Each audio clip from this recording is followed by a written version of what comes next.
Hundreds convene on the National Mall to promote nonviolence and mentoring. Good evening. This is CTV News. I'm Patricia Vallone. And I'm Rochelle Metzger. Thank you for joining us tonight. It's the 50th anniversary of the Birmingham Children's Crusade, a youth movement that protested racial segregation. Today, hundreds converged on the National Mall to honor the past while raising awareness about a modern-day movement that needs your help. And CTV's Makia Turner has the story from the district. What do they want? Mentor! When do they want it? That was the message for more than 500 young people at the March on Washington for Mentors and No Violence event today. Mentoring is huge. Carl Verndun is a part of the National Alliance of Faith and Justice Association, one of several organizations that partnered to start the Pen or Pencil movement. PEN stands for penitentiary and pencil stands for education. And we're teaching these young people here to never give up their seats in the classroom to board a bus to prison or jail. Why? Because we know that people who drop out of high school are more likely to end up in our penal system. Dunn says he works with vulnerable youth on a daily basis and knows how effective mentoring can be. They're looking for a positive adult figure who are looking to care for them. Now, according to the National Survey of Children Exposed to Violence, an estimated 46 million children out of 76 living in the U.S. are exposed to abuse, violence, and crime.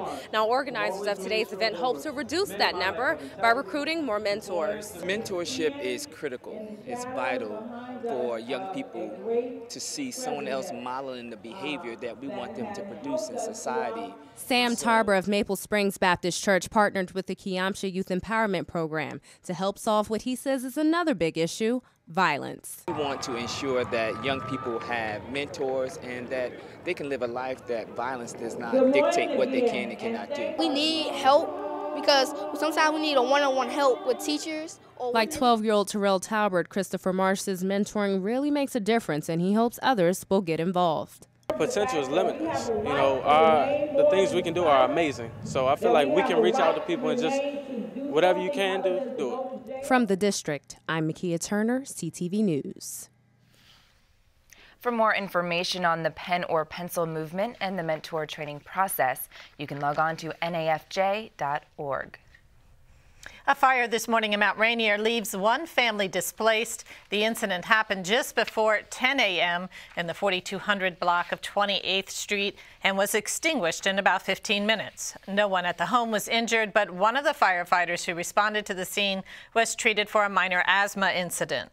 The cause of the blaze remains under investigation. No word as to estimated damages. Well, 2 unauthorized speed cameras in Fairmount Heights have been ordered deactivated for operating illegally. The cameras on Addison Road at K Street and Balsam Tree Drive on Sheriff Road must be removed immediately, according to Prince George's officials. Both cameras are within a half-mile of Fairmount Heights High School, which is in compliance with state law. But the town didn't get permission from the county, which is also required. They didn't do the homework. And they didn't submit the paperwork to the county because those roads are county or state roads, and so local jurisdictions can't operate speed cameras under the new legislation that Prince George's County passed for speed camera enactment about 3 years ago.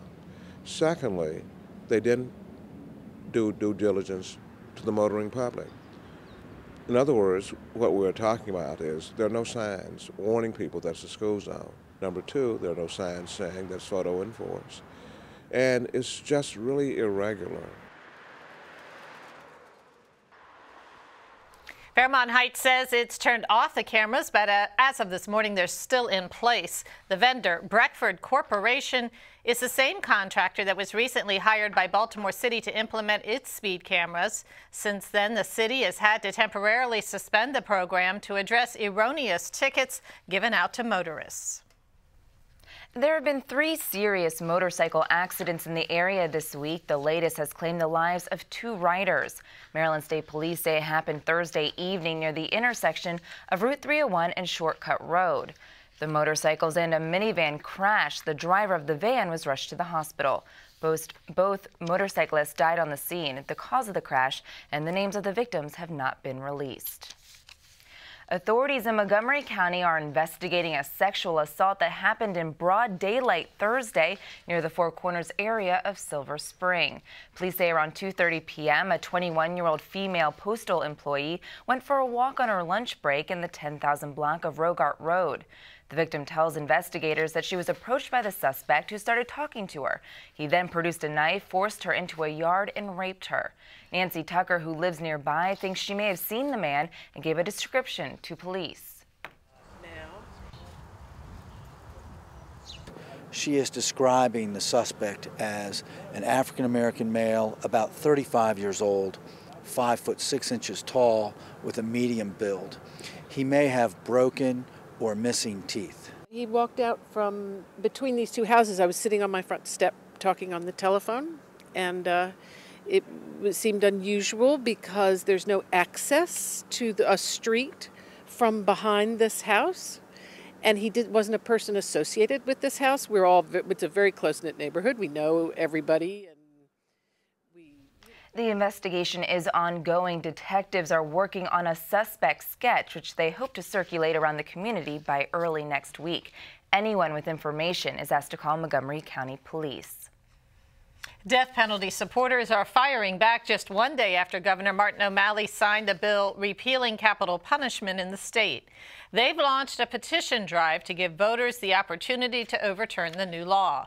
Baltimore Delegate Neil Parrott plans to mobilize a signature gathering operation to get the issue on the November 2014 ballot. NAACP President Ben Jealous says they'll fight for the effort. Regardless, we're in this fight because Frederick Douglass put us in this fight over 100 years ago, and Thurgood Marshall put us in this fight. And we will stay in the fight until we've won once and for all. And opponents will need roughly 55,000 signatures by June 30th to get the issue on the ballot.